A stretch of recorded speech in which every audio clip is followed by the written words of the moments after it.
Real spending cuts deal. 10 to 1, as Byron said. Spending cuts to tax increases. Speaker, you're already shaking your head.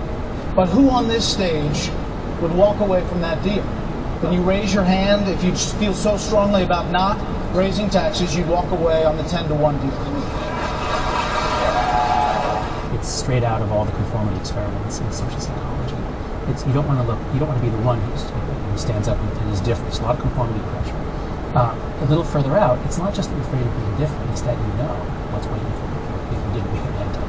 And that is Grover Norquist and everybody else saying, he's going to raise my taxes, he's going to raise my taxes. And you will be ejected from the group. You're no longer in the tribe. That's right. Out to the wilderness, right? Now, we can go even further back, and this is what I think people on the left have trouble understanding, is the rejection of taxes, this dogmatic attitude about taxes. It's not just, oh, I want to keep my money, give me money, I'm greedy.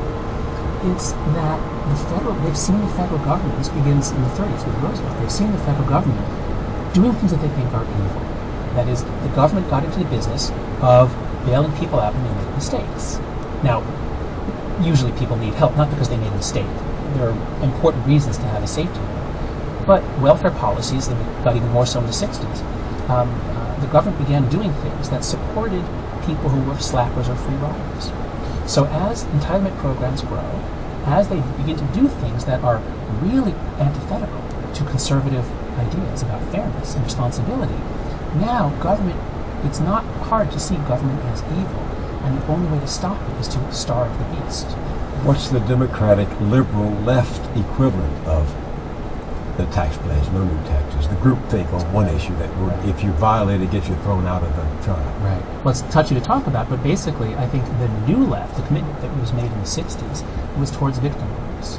So it was civil rights, women's rights, gay rights, and these were all incredibly important battles that had to be fought.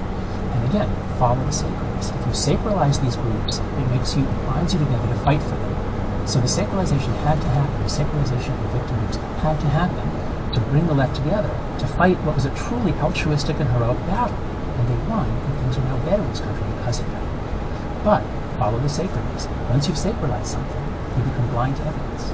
So evidence about, let's say, how welfare is working, or any other social policy, that many of these social policies would backfire. But you can't see it because you've sacralized a group. Anything that seems to be helping that group, anything that our group says is going to help them, you go with. So both sides are blind to evidence around their sacred commitments.